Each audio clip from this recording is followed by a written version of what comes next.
Hi guys, good morning guys अपनी banking वाला chapter चल रहा था अपना बैंकिंग कंपनी वाला, जिसके अंदर अपन ने अपनी लास्ट क्लास में जो यूनिट नंबर 6 था उसके अंदर हमने जो हमारा statement of profit and loss वाला जो पार्ट था वो पूरा ख़त्म कर लिया था। और उससे पहले की जो 3 क्लासें थी, 2-3 क्लासें थी, उसके अंदर हमने हमारी unit number 4 and unit number 5 ख़त्म कर ली थी।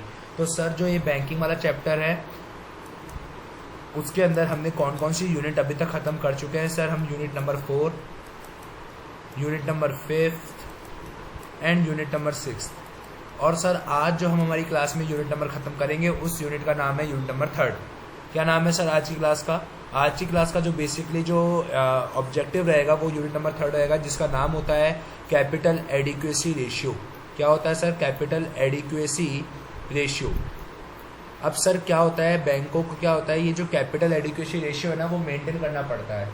अगर बैंक ये मेंटेन करती है, क्योंकि आरबीआई ने और जो बैंकिंग रेगुलेशन एक्ट है उसने एक स्पेसिफाई कर रखा है कि जो बैंकिंग कंपनीज है उनको कैपिटल एडिक्वेसी रेशियो मेंटेन करके रखना पड़ेगा। क्लियर? Yes sir. ये देखिए सर, कैपिटल एडिक्वेसी रेशियो।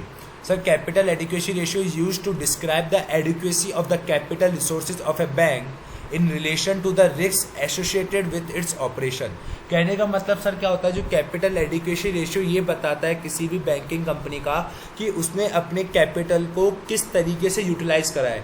क्या उसने अपने बेटर यूटिलाइजेशन करा है अपनी रिस्क एप्टीटाइट के अकॉर्डिंग? जो बैंकिंग कंपनी की जो रिस्क एप्टीटाइट है, जो उसका रिस्क एप्टीटाइट है, क्या उसने उसके अकॉर्डिंग अपने कैपिटल रिसोर्सेज का बेटर मैनर में यूटिलाइजेशन किया है? ये चीज़ कौन बताता है हमारे को? Capital adequacy ratio.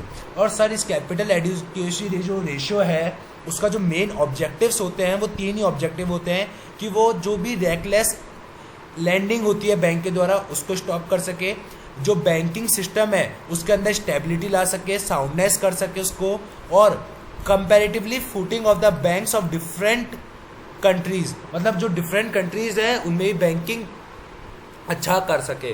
तो समझ में आई बात? तो सर कहने का मतलब यही है कि जो आपका बैंकिंग रेगुलेशन एक्ट में जो कैपिटल एडिक्वेसी जो डिफाइन कर रखा है वो यही बताता है कि क्या किसी बैंकिंग कंपनी ने अपनी रिस्क एप्टीटाइट के अकॉर्डिंग कैपिटल रिसोर्सेज का बेटर मैनर में यूटिलाइजेशन किया है या नहीं किया। तो सर इसको निकालने का कोई तो फॉर्मूला होता होगा। यस सर, इसको निकालने का जो फॉर्मूला होता है वो ये होता है capital fund upon risk weighted asset plus off balance sheet item multiply by 100। अब सर इसको अपने कॉन्सेप्ट कॉपी में लिखते हैं इसका फॉर्मूला क्या होता है सर? इसका फॉर्मूला होता है कैपिटल फंड, जिसे सर अपन 2 पार्ट्स में बांट सकते हैं। एक होता है टायर 1, एक होता है टायर 2, ठीक है, डिवाइड बाय रिस्क वेटेड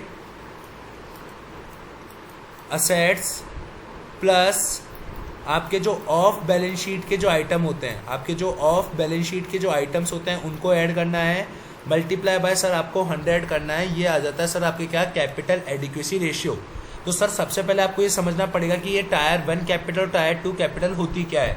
तो सर ये आपके बैंकिंग रेगुलेशन जो एक्ट है उसके अंदर स्पेसिफाई कर रखी है टायर 1 की जो कैपिटल होती है वो क्या क्या चीज़ों को इंक्लूड करती है। टायर 1 की जो कैपिटल है वो आपकी पेड अप जो शेयर कैपिटल होती है, paid up share capital. Sir paid up share capital में कौन सी कैपिटल आएगी? आपकी इक्विटी वाली। कौन सी सर? आपकी इक्विटी वाली पेड अप शेयर कैपिटल। जो भी आपके क्या बोलते हैं, जो परपिचुअल जो आपकी नॉन क्यूमुलेटिव प्रेफरेंस शेयर्स होते हैं, परपिचुअल जो नॉन क्यूमुलेटिव जो आपके प्रेफरेंस शेयर्स होते हैं वो भी इसके अंदर आएंगे। जो परपिचुअल आपके क्या बोलते हैं, परपिचुअल डेब्ट इंस्ट्रूमेंट्स होते हैं, जो आपके परपिचुअल डेब्ट इंस्ट्रूमेंट होते हैं वो भी आपके इसके अंदर आते हैं, ठीक है। Yes sir. और क्या क्या आता है सर इसके अंदर? इसके अंदर जो भी सर आपके स्टैट्यूटरी रिजर्व्स होते हैं, जितने भी रिजर्व्स होते हैं सारे रिजर्व्स इसके अंदर आते हैं, ठीक है। जितने भी फ्री रिजर्व्स होते हैं वो सारे इसके अंदर आते हैं, ठीक है। जितने भी जो भी कैपिटल रिजर्व होता है सर, कैपिटल रिजर्व में कौन सा वाला कैपिटल रिजर्व आएगा? कैपिटल रिजर्व में वो वाला पार्ट आएगा जो due to sale of asset है, due to sale of asset है, वही वाला कैपिटल रिजर्व हम इसके अंदर इंक्लूड करेंगे। समझ में आई बात? और इसके अलावा और क्या क्या इंक्लूड करेंगे सर? इसके अलावा हम क्या क्या इंक्लूड करेंगे? प्लस। ये सब चीज़ें सर क्या होती रहेगी? प्लस होती रहेगी। Yes sir. अब इसमें से क्या माइनस करेंगे सर, हम माइनस भी करेंगे। अब बहुत सारी चीज़ों का अपन क्या करेंगे सर, माइनस भी करेंगे। वो कौन कौन सी चीज़ें हैं जिन्हें हम माइनस करेंगे, माइनस करेंगे हम हमारी इंटेंजिबल असेट्स को, ठीक है, माइनस करेंगे आपके जो भी एक्यूमुलेटेड जो लॉसेस होते हैं उनको, क्लियर, यस सर। और उसके साथ और क्या माइनस करेंगे, माइनस करेंगे सर अगर आपका कोई डीटीए है, इफ़ एनी, अगर कोई डीटीए भी होगा तो अपन उसको भी माइनस कर देंगे। तो सर हमारे पास क्या आ जाएगी, हमारे पास टायर 1 की कैपिटल आ जाएगी। हमारे पास क्या आ जाएगी सर, टायर 1 कैपिटल आ जाएगी। समझ में आई क्या बात, बताइए सर, लॉजिक क्लियर हुआ क्या, यस सर। तो सर आपको ये फॉर्मूला याद रखना पड़ेगा टायर 1 कैपिटल का, कि टायर 1 कैपिटल में क्या क्या आता है, paid up share capital, equity वाली, perpetual non cumulative preference share, perpetual डेब्ट instrument, statutory reserve, free reserve, capital reserve only due to sale of asset, जो सेल ऑफ असेट से आया है वही वाला चीज़ आएगी, इंटेंजिबल असेट माइनस हो जाएगी, एक्यूमुलेटेड लॉसेस माइनस हो जाएंगे, डीटीए माइनस हो जाएगा। समझ में आई क्या बात, लॉजिक क्लियर हुआ क्या, यस सर। अब आगे सर टायर 2 कैपिटल क्या होती है सर, टायर 2 कैपिटल, बात करते हैं टायर 2 के कैपिटल की। तो टायर 2 के कैपिटल में सर सिंपल सी बात है, आपके रिवैल्यूएशन जो रिजर्व है, आपका जो रिवैल्यूएशन रिजर्व है उसका 45% निकाल लीजिए, प्लस उसके अंदर आप सर क्या क्या कर दीजिए, प्लस उसके अंदर सर आप कर दीजिए परपेचुअल, अपन ने ऊपर क्यूमुलेटिव नॉन क्यूमुलेटिव लिया था ना, इधर अपन क्यूमुलेटिव लेंगे, perpetual cumulative preference shares, plus जो आपके परपेचुअल जो नॉन कन्वर्टेबल जो रिडीमेबल प्रेफरेंस शेयर्स होते हैं अपन उसको इंक्लूड करेंगे। यहाँ से परपेचुअल हटा दीजिए सर आप, समझ में आई बात, यस सर। तो ये क्या आ जाएगा सर, हमारे पास टायर 2 की कैपिटल आ जाएगी। तो सर क्या टायर 2 की कैपिटल निकालना भी आ गई क्या, यस सर। तो टायर 2 की कैपिटल में क्या क्या आएगा, जो भी आपका रिवैल्यूएशन रिजर्व होगा उसका 45%, जो भी आपके परपेचुअल क्यूमुलेटिव प्रेफरेंस शेयर्स होंगे वो आ जाएंगे, जो भी आपके non convertible redeemable preference shares होंगे वो भी आपके आ जाएंगे। क्लियर क्या, यस सर। तो टायर 2 और टायर 1 की कैपिटल में बताइए कोई दिक्कत है क्या, नो सर कोई दिक्कत नहीं है। तो क्या अब आपको कैपिटल फंड निकालना आ जाता है क्या, हाँ सर। अब क्या निकालेंगे सर, रिस्क वेटेड असेट्स क्या होती है, रिस्क वेटेड असेट, कि सर किस असेट के साथ कितना रिस्क इन्वॉल्व है, उस रिस्क फैक्टर को जब अपन उस असेट की वैल्यू से मल्टीप्लाई कर देते हैं तो हमारे पास आ जाता है रिस्क एडजस्टेड असेट या रिस्क वेटेड असेट। समझ में आई क्या बात, यस सर। तो अब अपन लिखते हैं रिस्क वेटेड असेट्स। सर एकदम प्रैक्टिकल टॉपिक है, एग्जाम में इंपॉर्टेंट टॉपिक रहता है इसका, प्रैक्टिकल एग्जाम में कई बार पूछ लिया जाता है। क्लियर क्या, यस सर। बात करते हैं रिस्क। अब सर आप देखिए रिस्क वेटेड असेट के अंदर अपन 4 तरीके के क्या बना लेंगे सर, अपन कॉलम बना लेते हैं। क्लियर क्या, यस सर। पहला 0% वाला कौन है, 20% वाले कौन है, 50% वाले कौन है, और आपके 100% वाले रिस्क वाले कौन से हैं। तो पहले 100% की बात करते हैं। कोई भी अदर इन्वेस्टमेंट, कोई भी अगर आपकी फिक्स असेट हो तो वो, या कोई भी लोन या फिर कुछ भी आपने अदर दे रखा हो तो वो 100% में आता है। अदर मतलब जो इन 3 डेटों में कवर नहीं होगा। 0% में कौन कौन आता है सर, आपके पास कैश रखा है, आपने कैश रखा है विद आरबीआई के पास, तो सिंपल सी बात है सर आरबीआई को ही अगर खतरा है तो फिर तो आम लोगों का क्या होगा, सिंपल सी बात है। अगर आपने गवर्नमेंट को लोन दे रखा है तो कोई बात नहीं है, गवर्नमेंट से कभी आपको खतरा नहीं होगा। गवर्नमेंट गारंटी है तो भी सर आपको कोई फ़र्क नहीं पड़ेगा क्योंकि कोई खतरा नहीं होगा। क्लियर क्या, यस सर। या फिर कोई टीडीएस या टीसीएस है तो उस पर भी कुछ भी 0% रिस्क होता है। बात करते हैं 20% की। तो सर 20% का कहाँ होता है, जहाँ भी आपका अगर आपका कोई भी क्लेम होता है ऑन बैंक के ऊपर other than IBI, other than RBI, अगर सर आरबीआई के अलावा किसी बैंक पर अगर आपका क्लेम है तो उस पर 20% आएगा। ठीक है। कैश विद अदर बैंक है, cash with other bank, RBI आता तो 0% में, अदर बैंक है तो 20%। Staff secured by pension fund, अगर आपने स्टाफ्स की सिक्योरिटी दे रखी है बाय पेंशन फंड तो सिंपल सी बात है वो भी आपके 20% में आएगा। 50% में क्या क्या आएगा सर, अगर आपका स्टाफ सिक्योर्ड है बाय अदर के द्वारा, मतलब पेंशन फंड नहीं है सर। मैंने आपको बताया था ईसीजीसी बताया था ना, वो गवर्नमेंट जो एजेंसीज होती हैं जो गारंटेड जो एजेंसीज होती है ना, गारंटेड गवर्नमेंट एजेंसीज, आपको मैंने एक टॉपिक पढ़ाया था सर, आपको ध्यान होगा। क्लियर क्या? Yes sir. तो वो ये जो होती हैं वो भी कितने परसेंट में आती हैं? 50% में। क्लियर? Yes sir.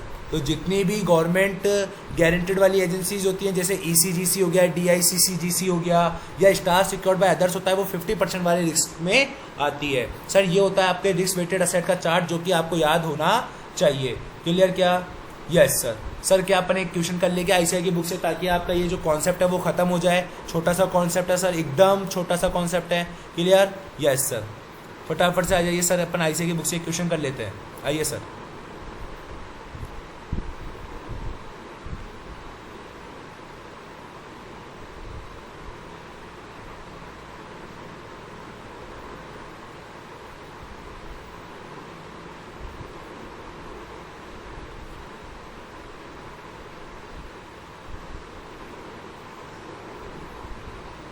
देखिए सर, आपका इलस्ट्रेशन नंबर, ये illustration number 1, page number sir आपका कौन सा है? पेज नंबर है सर आपका 8.37। क्लियर क्या?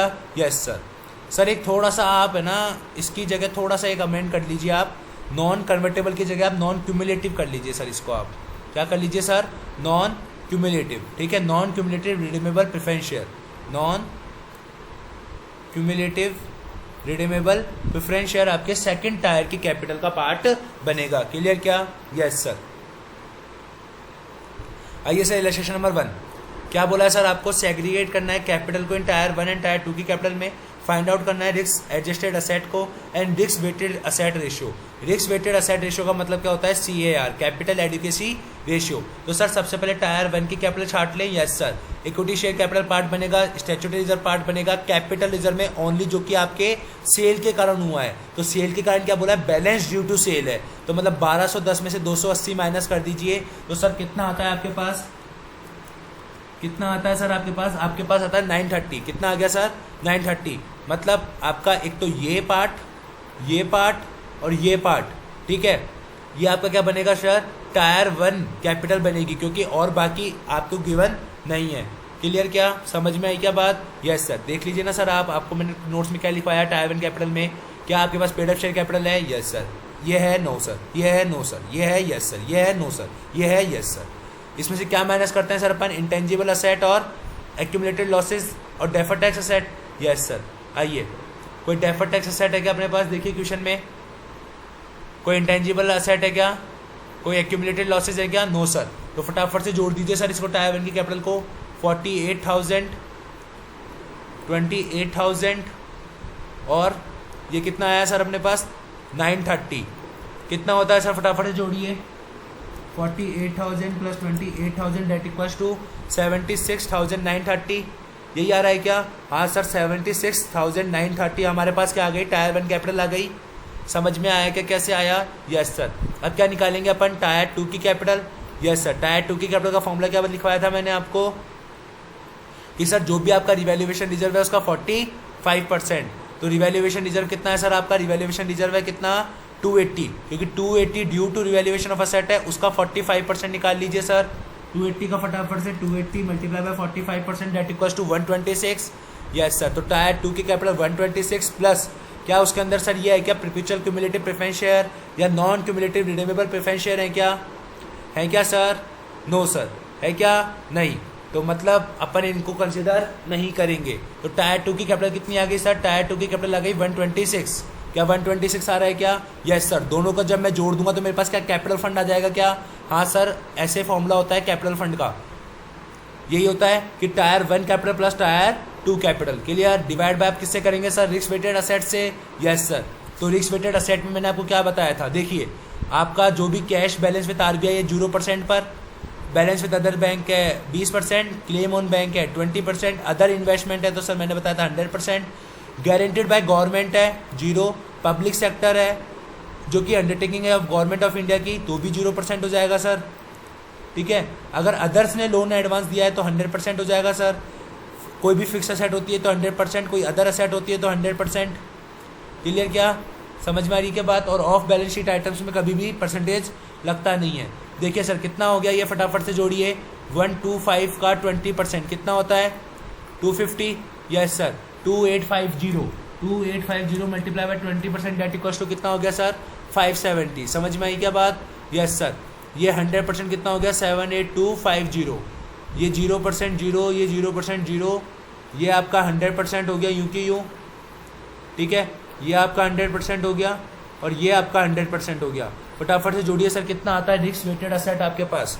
जोड़िए sir 250 plus 570 plus 78 250 plus 520 250 plus 1800 200 plus 20 120 that equals to 637 और 640। क्लियर। यस सर ये आ गया आपके पास रिस्क वेटेड असेट। क्या यही आ रही है क्या। हाँ सर हमारे पास भी यही आ रही है। क्लियर क्या। यस सर फिर फॉर्मूला क्या होता है। फॉर्मूला क्या बताया सर आपने। फॉर्मूला बताया था, क्या बताया था, कैपिटल फंड निकाल लिया, रिस्क वेटेड असेट निकाल ली, प्लस क्या कर देंगे ऑफ बैलेंस शीट आइटम इसमें। क्लियर क्या। अब देखिए सर आपके पास टायर 1 कैपिटल कितनी आई टोटल करके इतना 77056 और रिस्क वेटेड असेट कितनी आई आपके पास 637640। यही आ रही है। यस सर और इसमें अपन ऑफ बैलेंस शीट आइटम कितना है हमारे पास 37, ये वाला जोड़ देंगे 370250। Yes sir 370250 multiply by 100। बताइए सर कितना परसेंट आता है। देखिए सर कितना परसेंट आता है divide by multiply by 100 that equals to 764। Yes sir कितना परसेंट आ गया 764% का आ गया क्या। हाँ सर देखिए आंसर क्या यही आ रहा है क्या। यस सर 764 के करीब करीब। तो इन्होंने क्या कर दिया उसको राउंड ऑफ कर दिया। बताइए सर समझ में आया क्या आपको कैपिटल एडिक्वेसी रेशियो निकालने का फॉर्मूला। यस सर क्लियर हुआ कैसे करना है आपको, समझ में आया क्या। यस सर तो सर इसी के साथ आज हमारा जो बैंकिंग वाला चैप्टर है वो भी पूरा की पूरा समअप होता है, पूरा की पूरा फिनिश होता है। हमने सारे क्वेश्चन, सारे आईसीआई की बुक के एग्जाम्पल, इलस्ट्रेशन, क्वेश्चन सारे कर लिए हैं और इसी के साथ आज हमारा बैंकिंग वाला चैप्टर सर यहीं पे ही एंड होता है। Clear. Yes sir tata bye bye.